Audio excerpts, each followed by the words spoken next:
Shalom shalom mwana wa Mungu, nakusalimu katika jina la Yesu. Leo Bwana amenipa neema nikuletee fundisho hili la muhimu sana ambalo ni gharama za wokovu. Gharama za wokovu. Mafundisho ya watu wa kizazi kipya ambao tunasema mafundisho ya watu wanaofundisha neema ya uongo, watakwambia kwamba ukisha kuja ndani ya wokovu kila kitu kimekwisha, mambo ni mtelezo, mambo yanakwenda tu yenyewe tu. Watakwambia hivyo. Hayo sikatai, ni mafundisho ambayo hata sisi watu tunafundisha hivyo. Mtu anapokuja kwa mara ya kwanza kwa Kristo, yanaitwa mafundisho ya awali au yanaitwa maziwa ambayo yanapewa kwa ajili ya watoto wachanga. Unajua mtoto mchanga huwezi ukampa chakula kigumu. Ukimpa mtoto mchanga chakula kigumu hawezi kutafuna, kwanza hana meno.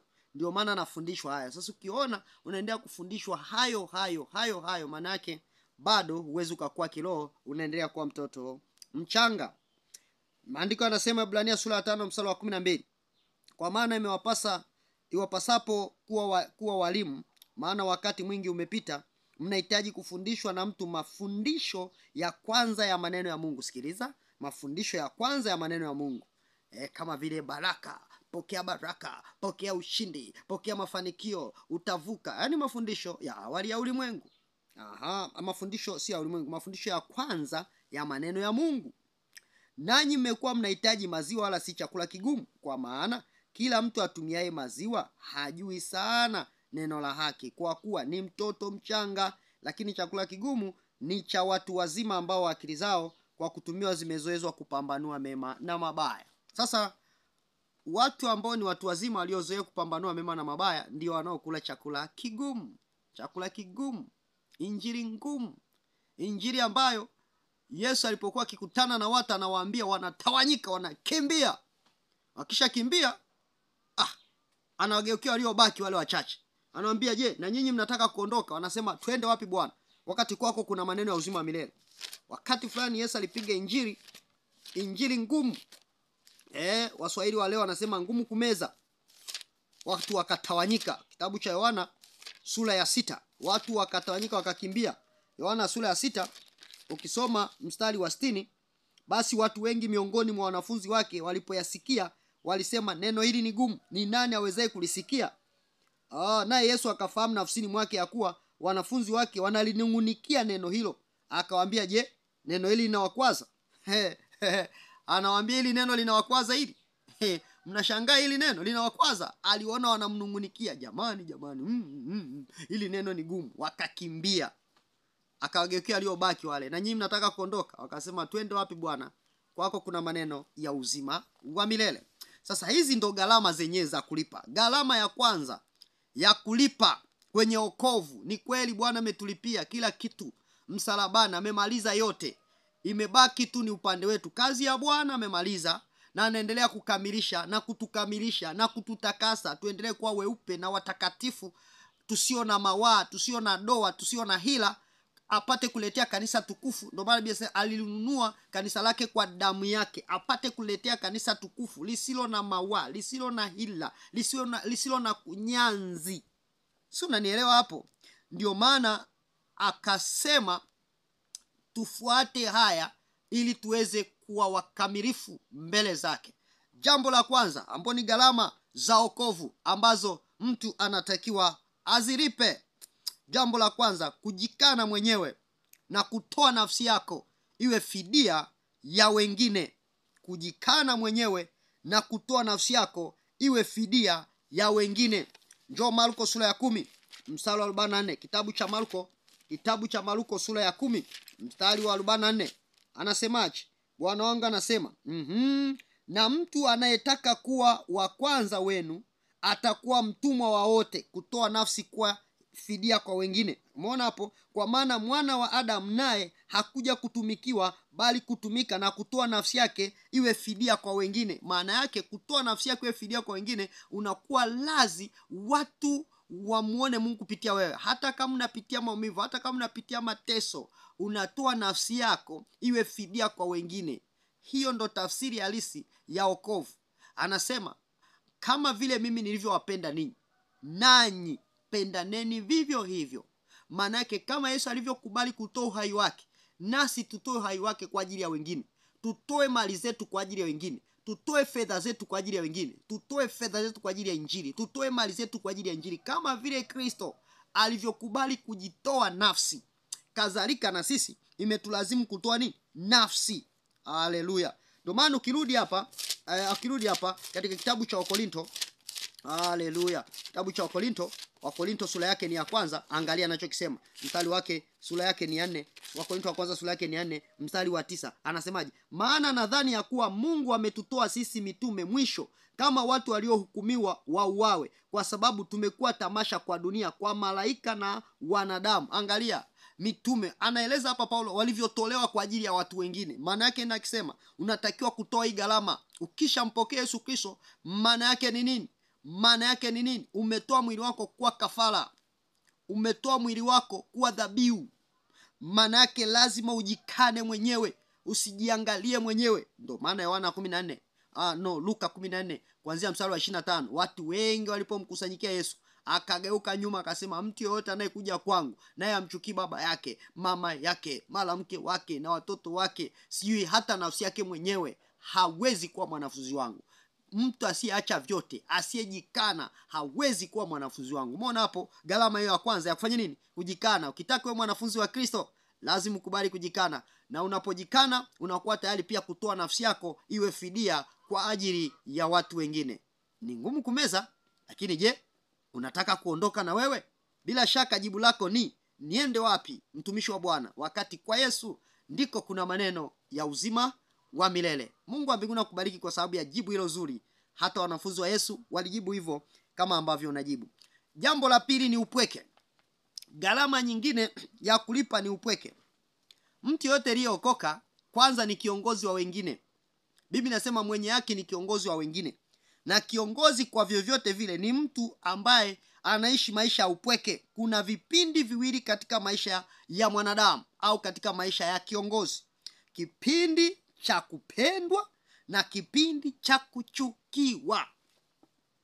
Kuna watu kabla ya wokovu walikuwa wanapendwa sana na wazazi. Kuna mtumishi mmoja nikakutana naye Iringa, akawa anasimulia namna alivyokuwa anapendwa na wazazi. Lakini mara baada ya kuokoka, kumpa Yesu maisha, wazazi walimgeuka, familia ikamtenga, akaanza kuishi maisha ambayo ilimpelekea akawa anavaa shati moja na akaliombea lisiishe. Anasema mpaka leo hilo shati lipo. Umeona huo ushuhuda? Kuna kipindi cha kupendwa na kuna kipindi cha kuchukiwa. Kama anavyosema mhubiri, kuna nyakati na majira. Kila wakati kuna kusudi, kwa kila wakati kuna kusudi chini ya mbingu. Anasema mhubiri, kasome Mhubiri sura ya 3. Kila jambo lina wakati wake, wakati wa kupanda, wa kung'oa, wa kutupa, wa kukusanya. Sasa hata vile vile mtu aliyeokoka ana vipindi viwili. Jambo la kwanza, atafurahiwa, atapendwa, lakini kadri anavyoendelea kukaza katika misimamo ya kiimani, misimamo ya kumpenda Mungu, anasema siwezi kuungana na nyinyi nile rushwa, siwezi mimi kutenda dhambi hii, siwezi kuzini, siwezi kufanya hichi. Anaambiwa na wazazi wake, leo tunatakiwa tukamwite mganga aje achanje. Anasema siwezi kushiriki huo. Akiwa kwenye misiba, wanamwambia sasa inatakiwa tukanyoe nywele au tukanawe kwa ajili ya wafu. Anasema siwezi kufanya namna hii. Waliokuwa wanakupenda watakuchukia wewe kaka, watakuchukia wewe mama. Kuna mwanamke alikuwa anapendwa sana na mume wake. Mara baada ya kusema nimesikia injili ya utakatifu, nimeokoka na sitaki mawigi tena, nakwambia kama hutaki mawigi tena, wewe sio wa kwangu. Yaani kuanzia leo ulale peke yako, mimi peke yangu. Mimi napenda hilo wigi lako, napenda hiyo malipustiki yako, napenda maeleni yako. Tayari ameanza kuchukiwa huyo na anaanza kutengwa. Kwa nini? Kwa sababu amekubali maisha ya upweke. Maisha ya upweke yanakuja pale ambapo unaendelea kuwa na misimamo ya kiimani. Watu watakutenga, watu watakudhihaki. Ukisoma kitabu cha Yohana, acha nirudi hapa. Sinaongea na watakatifu wa Bwana. I wish niongee na watu ambao wanadhamiria kutembea ndani ya njia hii ambao Biblia inasema waliopita katika njia hii ulimwengu haukustahili kuwa nao. Ni watu waliodhamiria, walimaanisha. Na hata sasa ninamshukuru Mungu kwa sababu wako watu ambao wanatembea katika njia hii kwa mikazo na misimamo, ijapokuwa ni wachache mno. kwa sababu ya utandawazi na karne yetu ya 21, tukiwa na mwaka wa 2025. Nadhani sisi tumemaliza robo ya karne hii.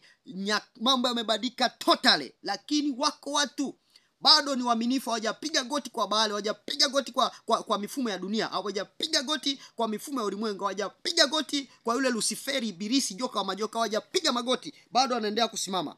Kisoma kitabu cha Yohana sura yake ya ngapi? Sura yake ya ngapi ile? Sura yake ya pili mstari wa 23. Hata alipokuwapo Yerusalemu kwenye sikukuu wakati wa Pasaka, watu wengi waliamini jina lake walipoziona ishara zake alizozifanya. Alizozifanya 23. Waliamini jina lake alizozifanya. Lakini utaangalia ukisoma Yohana sura ya 7, Yohana sura ya 7, angalia maisha ya upweke haya. Yohana sura ya 7, mstari wa 7. Mstari wa 7. Tuanzie hapa mstari wa 3. Basi ndugu zake wakamwambia, ondoka hapa uende Uyahudi, wanafunzi wako nao wapate kuzitazama kazi zako unazozifanya, kwa maana hakuna mtu afanyaye neno kwa siri, naye mwenyewe ataka kujulikana. Ukifanya mambo haya, basi ujidhihirishe kwa ulimwengu, maana hata nduguze hawakumwamini. Basi Yesu akawaambia, haujafika bado wakati wangu, ila wakati wenu siku zote upo. Ulimwengu hauwezi kuwachukia ninyi, bali unichukia mimi, kwa sababu mimi na ushuhudia ya kuwa kazi zake ni mbovu. Nini nawaambia hapa? Maana yake hata ndugu zake hawakumwamini, ndicho ninachokimaanisha hapa. Maana yake hata ndugu zake walimtenga, Na hapa anasema ulimwengu hawezi kuwachukia ninyi, bali unanichukia mimi. Kuna wakati wa kuchukiwa.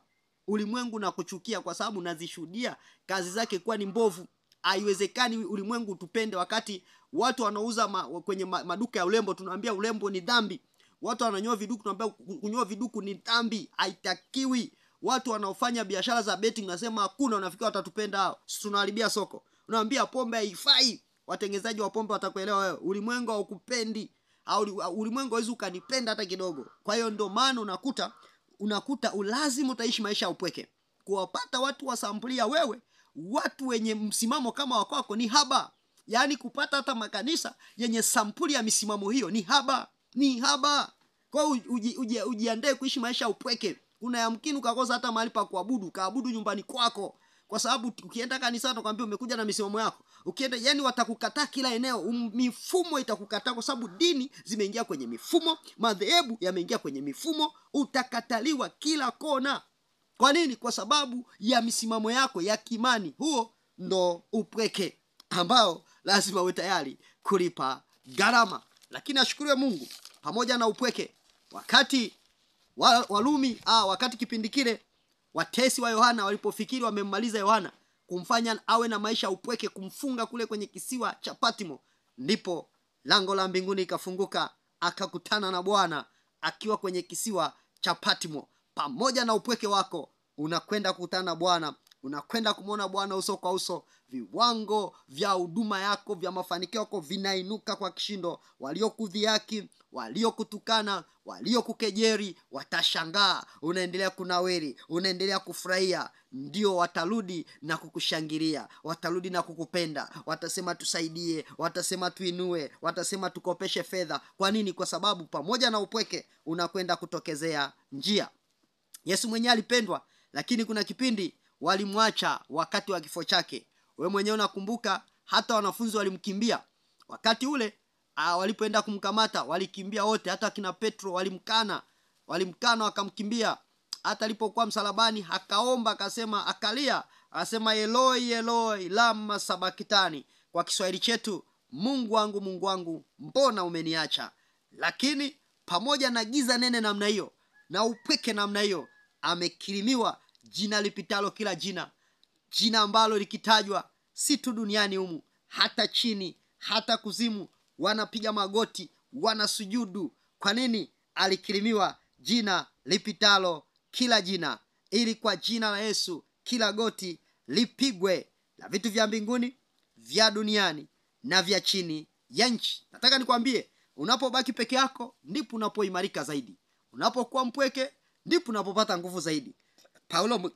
Paulo mwenyewe anasema niwapo dhaifu ndipo nilipo na nguvu. anashuhudia. Awapo dhaifu ndipo lipo na nguvu. Kwani nakutia moyo, usiogope. Gharama ya upweke ilipe. Hata kama mume wako atakwambia kwa sasa unaanza kuwa na mikazo ya imani, kwa sasa mimi tuishie hapo, mwambie sawa, Mungu atosha. Hata kama atainuka mtu atasema kwa sababu ya misimamo ya imani yako kazi leo hauna, mwambie asante, Mungu anitosha. Hata kama atakwambia kwa sababu navaa manguo marefu hawezi kuajiriwa kwenye restaurant yetu au mgawa wetu, tunataka kwenye kuvaa vimini, utasema Yesu anitosha. Hata kama watasema ofisini kwetu hapa tunaajiri wanawake wanaovaa suruali, sasa nao hutaki kuvaa suruali, kwa hiyo hapa hauna kazi, sema Yesu anitosha. Hata kama utafika mahali watakwambia ili upate kazi hapa lazima ukutane na bosi, utoe rushwa, rushwa yenyewe ni ya ngono, rushwa yenyewe ni ya kujidhalilisha, sema hapana, Yesu anitosha. Waambie niko tayari kupoteza kazi, niko tayari upweke, niko tayari kujikana kwa ajili ya huyu Yesu. Paulo anasema nimepata hasara ya mambo yote. Lazima ukubali kupata hasara ya mambo yote kwa ajili ya uzuri usio na kiasi wa kumjua Kristo Bwana wetu. Wakati mwingine nitaendelea na gharama ya kulipa ndani ya wokovu. Sijafika mwisho kwa leo, acha nihitimishe hapa. Usisahau kushare, watu wengine wajifunze, lakini kusubscribe. Lakini usisahau kama Bwana amekubariki kuchangia huduma hii kwa namba ambazo ziko hapo chini, kwa sadaka zako na matoleo yako. Tuendelee kuwafikia watu wengi zaidi. Ushiriki kujiungamanisha na huduma hii kwa sadaka yako, namba ziko hapo. Mungu wa mbinguni na awe pamoja nawe. Sema amen.